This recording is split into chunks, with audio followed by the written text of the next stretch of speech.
wants to play this fair game of land go, removal spell, land go. I think he wants to accelerate to get to on Match of the Fells ahead of schedule, to get to Olivia Voldaren ahead of schedule, and just press his advantage if he can. Mana acceleration, oftentimes key in the green mirrors. Yeah, well, Huntmaster is an interesting card in this matchup. I'm not sure how good it actually is because it doesn't fight well with any of Huey's creatures. You know, it gets outclassed by most of his plays. Kiyan does need to win the game at some point, and Huntmaster is pretty good at doing that. But I think he has a lot of cards that can win the game, and I think what answers he has is more important than the proactive things he has.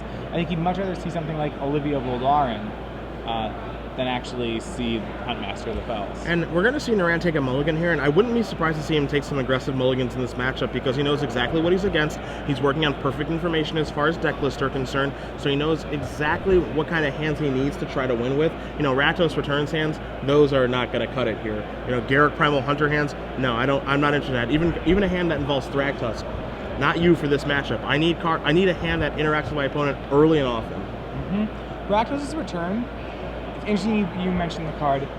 Not normally good. I do think if he has a hand with a lot of removal spells, a Rakdos Return can be pretty good. If he can like Bonfire Jensen and then Rakdos Return him, if he can get Huey's hand, once he gets Huey's hand empty and board cleared for the very first time, then Kiyan's in a great spot. Yeah. The question is can he ever get there? Yeah.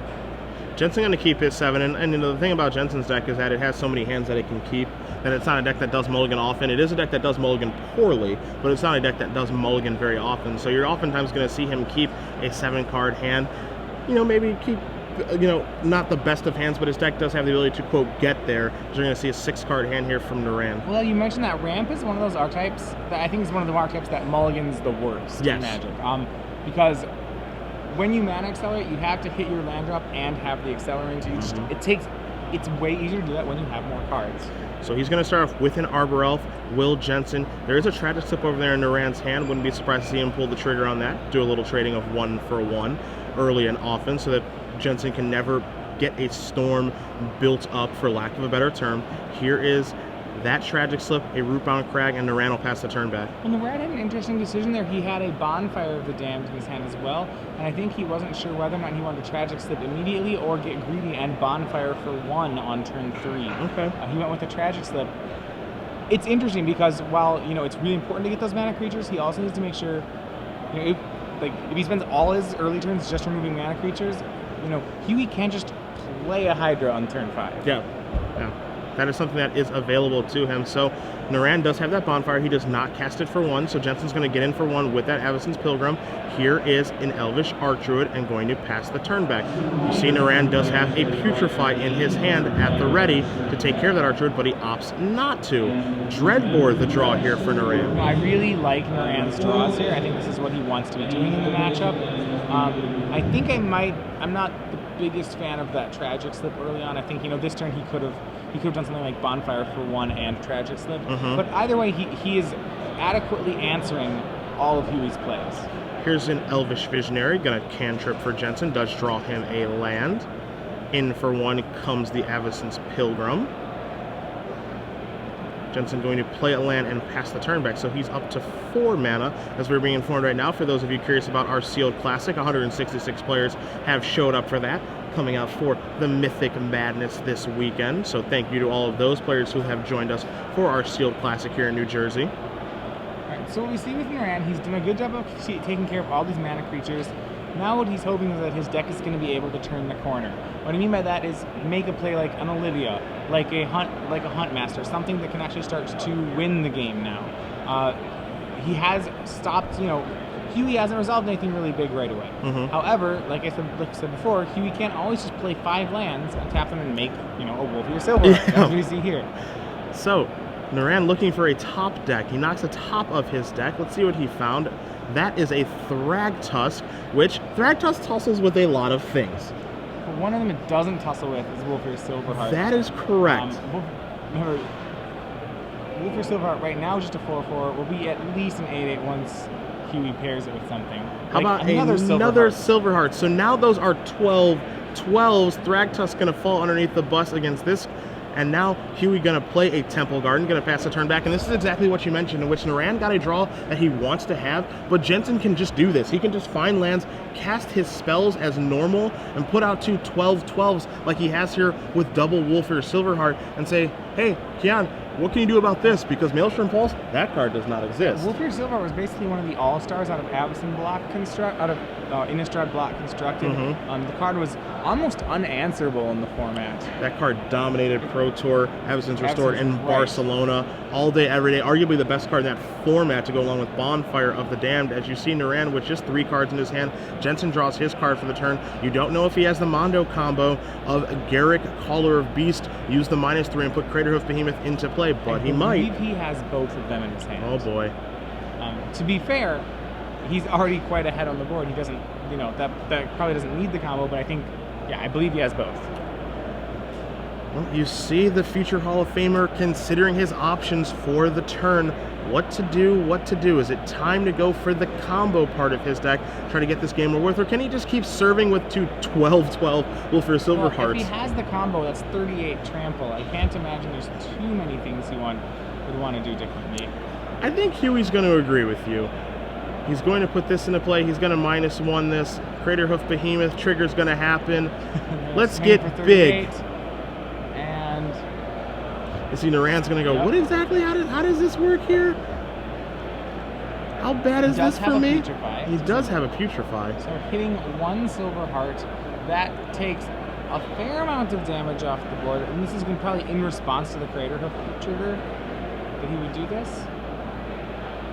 It doesn't look that way. It looks like the creatures have already come sideways. So I don't know if he had missed the trigger or not. Yeah. Oh wait, no. He would want to do that because now they can't pair. Yeah. Right, so there's some interesting timing there, right? Yeah. When you want to pull the trigger on that. Either so it'd be a 9. It would still be a swing of 15. Yeah. So you're going to see Nourain down to 8 here. Either way, it's going to be a boatload of damage. Now Nourain has to overcome a 5/5, a 4/4, and that Garrett Caller Beast. I think one of the reasons Huey was a little tentative on whether or not he wanted to make that play is now it's very possible he's going to lose the Garrett because he didn't leave back a blocker or he didn't plus it. Nourain will have the opportunity to attack with the Beast token. He does still have to make sure that he survives the turn. So he's not out of the woods yet. So Nourain has a copy of Rakdos' Return in his hand, also has a Bonfire of the Dam and a land. None of those cards all that great right now. He can finish off that Garrett Primal Hunter, as you did mention, but none of the cards all that impressive right now in Nourain's hand. You see him going to take a look at Jensen's graveyard, consider his options here, but he's in a world of trouble right now, Matthias. Well, he is 1 land short of being able to trade off that Beast token with using Kessig Wolfron and then being able to use Bonfire to take care of the Garou. I think that's his next removal spell is going to be Block and Wolfron the blocker. The problem is that if Huey has 1 more creature, that play also won't work. So, Rakdos' Return is going to take care of the Garrett Caller of Beast. Avacyn's Pilgrim bites the dust. We'll see what Jensen does draw for the turn. If he draws a creature, he can pair up with the Silverheart, but he does not draw a creature, so in comes the Behemoth, in comes the Wolfir Silverheart, going to block there, take 4. It has, no, it doesn't. Nope, it does not have trample. It just has haste. It gives itself trample. Correct. You would think something like that does have trample. Take a look at that thing. Right. But it just does have haste, so it's quick. Instead of strong, as there is a hut match that fells to the draw this turn, it looks like, but he is going to concede the game. So William Huey Jensen does win game number 1 over Kiyan Nourain. Elves able to take down John. We weren't sure if it could happen. Matthias, the thing that you brought up did occur. Yeah, he had that kind of hand actually that I thought would be really good in the matchup, where he had all those kill spells. It turns out, it might be that he needs to ignore the mana creatures. I'm not sure with the strategy. Originally I thought you could attack the mana creatures and then slow them down and then, outclass the late game threats. Sure. It seemed like that game Kiyan really was not able to. So now the question is, is he that tragic slip? Is that supposed to happen on a mana creature? Yep. The bonfires we know are supposed to go at mana creatures, but I mean, as scary as it sounds, maybe he's supposed to let him have the Archdruids and just putrefy all the big creatures and hope that that's enough. And hope maybe that he doesn't draw Garrett Caller of Beast instead. If he draws Hydras... That's just a problem. Yeah, if he draws Hydras and Silverhearts, I think that Kiyan can just kind of answer those for days. But if it's ever Garrett Caller of Beast that Huey's ramping into, then it's probably lights out. So I feel like it's a damned if you do, damned if you don't situation for him. Right. It's premium time, my friends. And if you guys have never played before, we'll explain the rules again for you very briefly. I'm going to ask you guys a question. Hashtag your answer on Twitter with the hashtag of SCG Premium. Again, it is about accuracy, not speed, as we'll be giving away and announcing the winner at the conclusion of our semifinals. Again, just going to ask you a pretty easy question early this morning. Make sure you do on Twitter, hashtag your answer with the hashtag of SCG Premium. And again, we'll be announcing the answer and the winner, at the end of the round. Right. So, in the mono green deck that is being played by Huey Jensen, he is splashing white for Gavney Township and a 2 of white card. If you're able to name the 2 copies of the white card that he is splashing for, I'll give you a hint, it's green and white. Hashtag your answer with the hashtag SCG Premium. And again, we will announce the winner at the conclusion of our semifinals. Pretty easy question again, splashing white for Gavney Township and a 2 of green-white creature. Hashtag SCG Premium for your answer. It's interesting, it's not typically the kind of card you'd expect to be splashing No, for. no, not at usually all. you splash for these really high-impact cards. This is just kind of like splashing for some quality. Yeah, you know, it's definitely a good card in a vacuum, so it's definitely not a bad card you're splashing for, but he is taking just a small dabble into the white. So, again, hashtag your answer, SCG Premium. We announce the winner at the conclusion of the semifinals as we're going to take a look at the sideboards here. We'll start with Nourain's because he certainly does have some tools to get himself back into this game.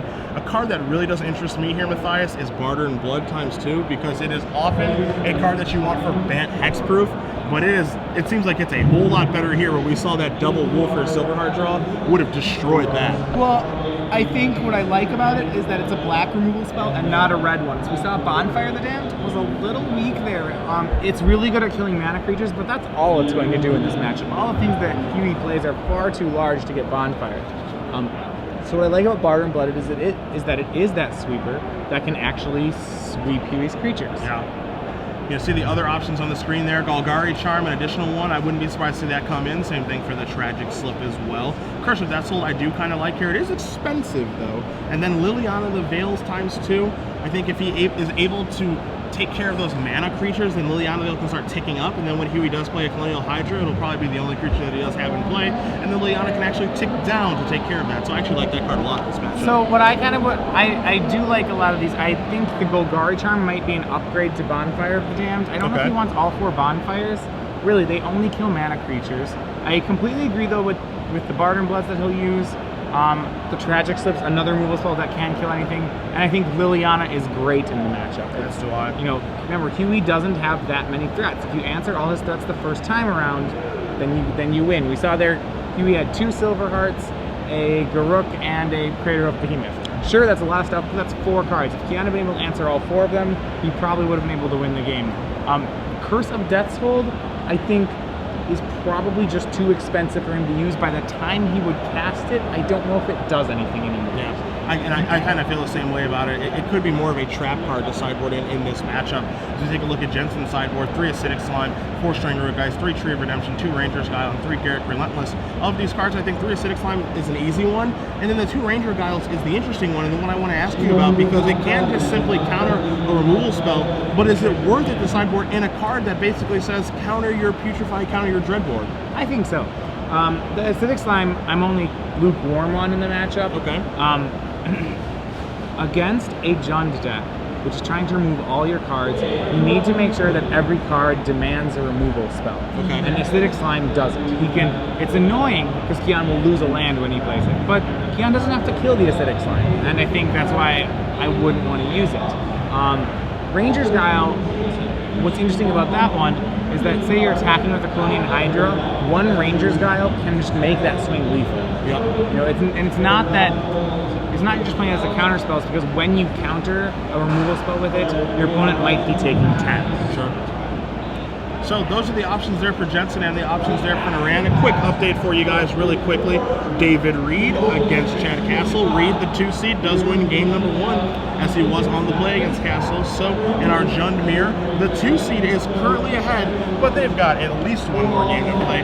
And it wouldn't surprise me if they actually did go to a 3rd and final game to see who is going to play in the finals against the winner of this matchup between Nourain and Jensen. Someone at home on Twitter, Jay Wheats, asking, all that Elf Deck needs now is Deathrite Shamans. Am I right? Mr. Jay Wheats, you are wrong. He knows that I hate Deathrite Shaman. Keep that card out of this deck. Please, no. I mean, if he likes the mana accelerant so much, that could be mana creatures number 13 through 16. No, keep it out of here. I hate Deathrite Shaman. See Nourain going to draw his opening 7. He's happy. Jensen going to immediately go back to the well. And as you mentioned, ramp decks, they're not the best at mulliganing. I know in my experience playing some Primeval Titan, the Kessig Wolf and Primeval Titan deck last year, you know, you could take one mulligan, you couldn't take a second You really one. can't take a second mulligan. At that point, it's because all your ramp cards become very bad. You know, you've had that game probably where you play a turn 2 Farseek, but a turn 3, you know, you'll play a Farseek, but you won't actually have the land, so it feels like you're just paying mana to make your land drop. Your deck's a lot less impressive when that happens. Yeah. So again, I think that Jensen can afford to take a single mulligan, but a second one makes it so incredibly difficult for him to win. If there's any consolation being able to take a mulligan right now, it is that he's on the draw, so he can kind of undo it. But that's about the only consolation. Another option, when looking at Kiyan's board, there's a lot of ways he can go. I mean, I think he still is turning into, once again, that more removal spell-heavy deck. If he's really worried about Garruk Caller Beasts, he can use Pithing Needle for it. That seems rather narrow, but it's another option that's available to him. I mean, I think I would be scared of Garruk Caller Beast. I feel like it's just a game-winning card if it resolves. You know, he can have a proactive answer to it, or he could just have a card, or he could just try to accomplish basically never allowing Jensen to get to it. As Nourain's going to start off with a Stomping Ground, Jensen with a Forest into one of those mana accelerants. The question is which one. A bunch of Avacyn's Pilgrims here. Okay. I think 3 of them. Also note that Huey's boarded in his Garruk Relentless in this matchup. There is the God draw of a turn 2 Farseek on the play there for Nourain. All right, so my guess would be the reason behind that one would be basically that he's trying to make more threats that are difficult for Kiyan to answer, and that would be why he'd want the Garruk Relentless. Yeah. So there's an Arbor Elf there for Jensen. He's going to pass the turn back. So he does have 4 mana, potentially 5 mana moving into the following turn, as Nourain's going to shuffle his deck after resolving that Farseek. So we'll see what Nourain has on turn number 3. Does he have a Hunt Match of the Fells? Does he have an Olivia Valdarin? Or does he have some removal spells? As you see, he does have Olivia in his hand. Yeah, well, what we were seeing, and this is what we were talking about when ramp decks are on the mulligan, is that it's really hard for them to still push that mana advantage. We see that Huey has 2 creatures, he has 2 lands. It looks like he's going to make this really big mana advantage, but there's some problems going on. He doesn't have any more lands in hand right now, which leaves him really soft to a card like Bonfire of the Damned or Golgari Charm. Overgrown Tomb going to come into play tapped here for Nourain. Let's see what he's going to do with the mana. Doesn't look like he has a lot of removal spells in his hand. He might just put Jensen to the Olivia Valdarin test. That's what he's going to do.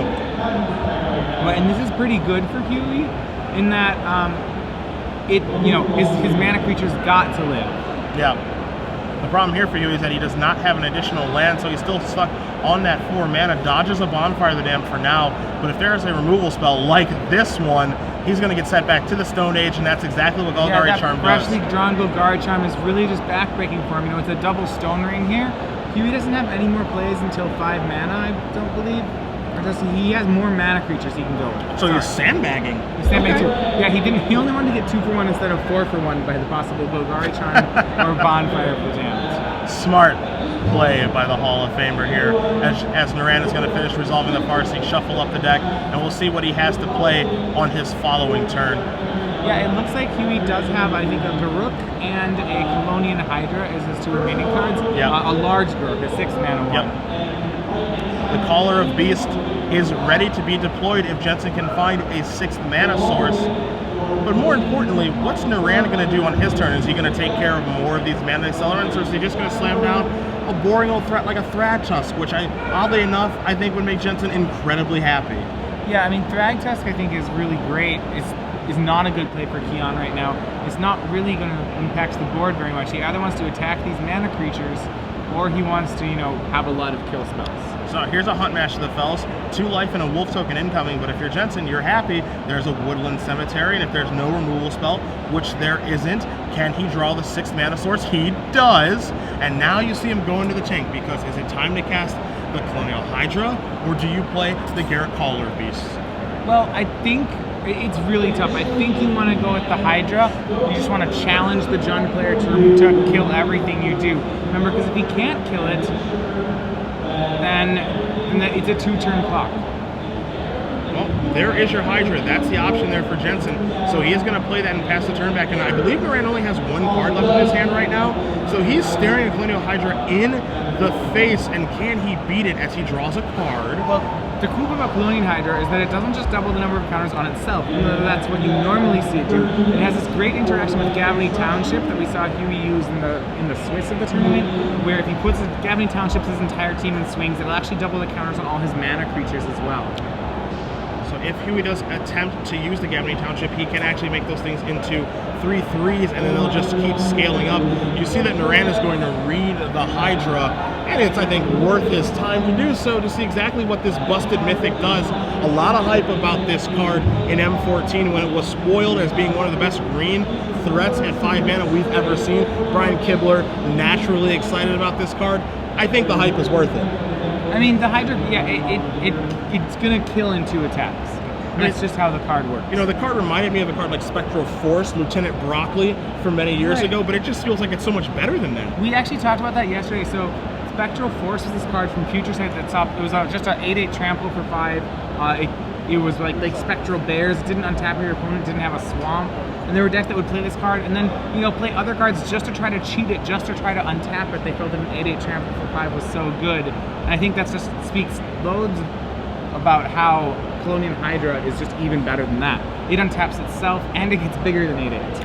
Nourain's going to play a Dragon Skull Summit, and then he's going to pass the turn back. His last card in his hand is a Thragtusk. So Huntmaster of the Fells is going to flip into Ravager of the Fells. There's a trigger. There goes Avacyn's Pilgrim. No activations or anything from Jensen as he's going to draw a card. He finds, I believe, a Wolfir Silverheart. I believe, Matthias. It's Silverheart or an Archdruid. I think it was one of the 2. Okay. Either way, this game is now about the Colonial Hydra, and this is why it's such a powerful card. In addition to things like Gurkhaler Beasts, in this matchup, it's only takes 1 threat. Yep. If Kiyan lets 1 threat through, then it's the game.